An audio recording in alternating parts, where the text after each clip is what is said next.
Bonjour tout le monde, aujourd'hui une vidéo tutoriel. Comment est-ce qu'on peut jouer à des jeux PSP sur votre PC? Et récemment j'ai trouvé cet émulateur.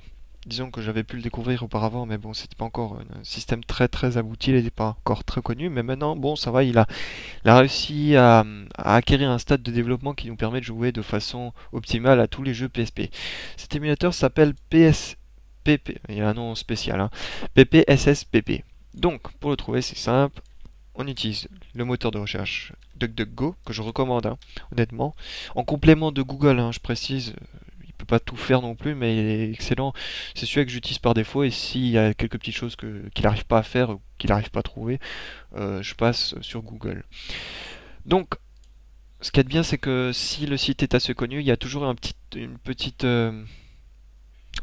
marquage à côté du nom du site officiel en rouge pour bien vous indiquer que c'est le site officiel pour éviter de vous retrouver sur un site pirate qui imite à perfection et qui vous fait télécharger un virus au lieu du programme que vous cherchez.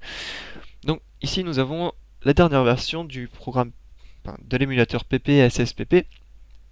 Vous cliquez sur Download, bien évidemment, rien de très compliqué. Et là, vous avez une myriade de versions. Alors, c'est pas une myriade de versions de développement, c'est des versions différentes pour différentes plateformes. Vous voyez que là, nous avons Android, Windows, iOS, macOS, BlackBerry, Memo, Migo, Harmattan, Symbian, j'arrive pas à le prononcer, Pandora, Linux. Donc c'est, je crois, l'émulateur qui propose pour le plus de plateformes que j'ai jamais vu. Nous avons deux différentes versions du programme. Je, pas, version, je sais pas, je me mélange, mais bon, voilà.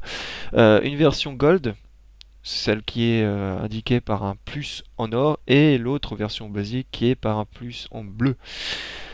Vous allez chercher, alors en fonction de ce que vous voulez, hein, vous pouvez tout aussi bien soutenir par une petite donation. Voilà, ici vous avez pour la version Windows et ici Android.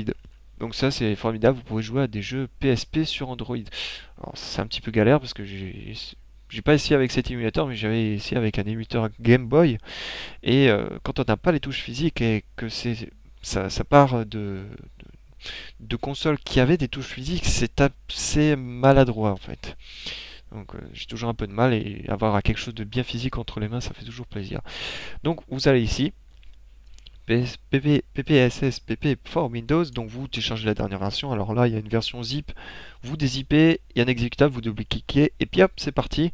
Ou une version installateur, vous installez parce que vous êtes sûr que vous allez garder ce logiciel pendant très longtemps et l'utiliser assez quotidiennement. Je vous conseille la version zip, voilà, parce que je pense que vous allez juste dans un premier temps tester. Ben voilà, vous téléchargez zip, vous dézippez et vous lancez le programme. Une chose à savoir, c'est que les ISO ne sont pas fournis, comme je l'ai dit dans la vidéo pour l'émulateur Dolphin, c'est illégal. Disons que la limite entre le légal et l'illégal est tellement floue que, par principe, ben, les studios, Sony et les gros éditeurs, ceux qui créent les consoles, partent du principe que c'est illégal. C'est totalement illégal, même si vous avez le jeu, ils s'en branlent, voilà, comme ça, il n'y a pas de jugement, il n'y a pas de recherche, qui est légal, qu'est-ce qui est pas, etc. Mais si vous avez le jeu, dites-vous que c'est légal et vous pouvez y aller sans aucun problème. Donc, PPSSPP se lance comme ça, voilà. Rien de très compliqué, vous avez tous les jeux que vous avez lancés récemment. Dans un premier temps, ça sera complètement vide, il faudra les rechercher manuellement. Une fois que vous les avez lancés, il va les répertorier à cet endroit, ce qui vous fera un accès rapide, clac, vous cliquez une fois dessus et hop, le jeu est lancé. Vous avez bien évidemment des paramètres que je vous déconseille de toucher dans un premier temps, laissez tel quel et jouez comme ça, et si tout fonctionne, ben, tant mieux pour vous et vous n'aurez jamais besoin d'aller trifouiller les paramètres. Que dire de plus, l'émulateur tourne bien. J'ai pu tester sur Monster Hunter Freedom Unit et Ridge Racer 2. De temps en temps, il y a des petits ralentissements. Mais bon, ça va. Étant donné que l'émulateur essaie d'émuler une console portable, les consoles portables n'ont pas vraiment de puissance, ne sont pas forcément très complexes. Tout ce qui est PSP et avant, les émulateurs arrivent à émuler correctement. Game Boy, c'est du perfect. Les émulateurs pour Game Boy sont parfaits.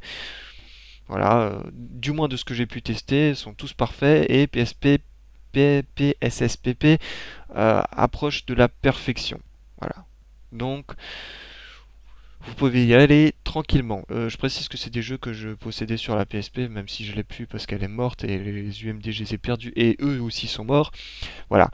Donc, rien d'autre à dire. Allez télécharger, allez chercher les ROM sur internet. Je vous donne pas d'éducation, c'est à vous de vous démerder dans ce cas-là. Et amusez-vous bien. Voilà. On se retrouvera pour d'autres vidéos, peut-être d'autres émulateurs, qui sait.